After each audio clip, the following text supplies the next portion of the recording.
മിനിസ്റ്ററെ, മുഖാമുഖം പരിപാടിയായിട്ട് മുഖ്യമന്ത്രി വരാൻ പോകുന്ന അതിൻ്റെ ഒരുക്കങ്ങൾ എവിടം വരെയായി എന്നുള്ളത്?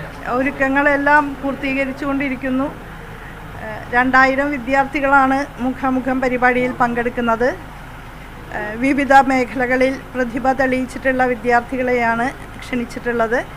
ഓരോ സ്ഥാപനത്തിൽ നിന്നും പഠനത്തിലോ പാഠ്യേതര പ്രവർത്തനങ്ങളിലോ, അതായത് കലാ സാംസ്കാരിക മേഖലയിലും കായിക മേഖലയിലുമൊക്കെ മികവ് തെളിയിച്ചിട്ടുള്ള വിദ്യാർത്ഥി പ്രതിഭകളിൽ ഒരാളെ ഒരു സ്ഥാപനത്തിൽ നിന്ന് തിരഞ്ഞെടുത്തയക്കും.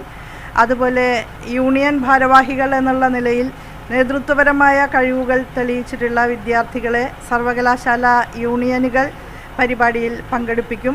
സർവകലാശാല യൂണിയൻ ഭാരവാഹികളും പരിപാടിയിൽ പങ്കെടുക്കുന്നുണ്ടാവും. വിദ്യാർത്ഥികൾക്ക് ബഹുമാനപ്പെട്ട മുഖ്യമന്ത്രിയുമായി അവരുടെ ഉന്നത വിദ്യാഭ്യാസ മേഖലയുമായി ബന്ധപ്പെട്ട പ്രശ്നങ്ങൾ ഉന്നയിക്കാവുന്നതാണ്, നിർദ്ദേശങ്ങൾ സമർപ്പിക്കാവുന്നതാണ്. ഇതിനകം തന്നെ ഒരു പേജിൽ കവിയാത്ത വിധത്തിൽ നവകേരള സൃഷ്ടിയുമായി ബന്ധപ്പെട്ട് വിദ്യാർത്ഥികളുടെ ആശയങ്ങൾ നമുക്ക് ലഭ്യമാക്കിയിട്ടുണ്ട്.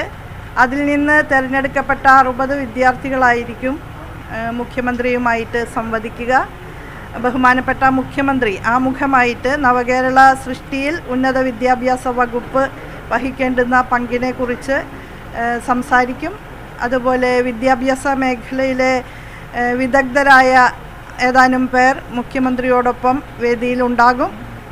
വിദ്യാർത്ഥികളുടെ നിർദ്ദേശങ്ങളും അവരുടെ സംശയങ്ങളും എല്ലാം ഉന്നയിക്കപ്പെട്ടതിന് ശേഷം ബഹുമാനപ്പെട്ട മുഖ്യമന്ത്രി അതിന് മറുപടി നൽകും. ആ നിലയിലാണ് മുഖാമുഖം പരിപാടി സംഘടിപ്പിക്കപ്പെടുന്നത്.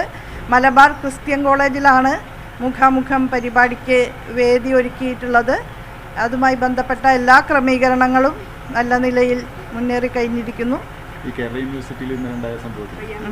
കേരള യൂണിവേഴ്സിറ്റിയിൽ ഇന്നലെ എന്താണ് സംഭവിച്ചത് എന്നുള്ളതിനെക്കുറിച്ച് ഞാൻ മാധ്യമങ്ങളോട് കൃത്യമായിട്ട് സംസാരിച്ചിട്ടുണ്ട്. നിങ്ങൾ ആ ഫയല് നോക്കിയാൽ മതി.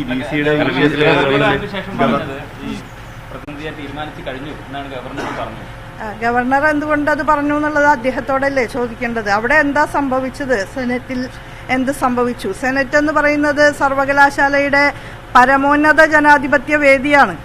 അതാണ് ഡിസിഷൻ മേക്കിംഗ് ബോഡിയായിട്ട് വരേണ്ടത്. അതാണ് യഥാർത്ഥത്തിൽ ഒരു ജനാധിപത്യ രാജ്യത്ത് ഉണ്ടാകേണ്ടത്. അത് നമുക്ക് പരിശോധിക്കേണ്ട കാര്യമാണ്.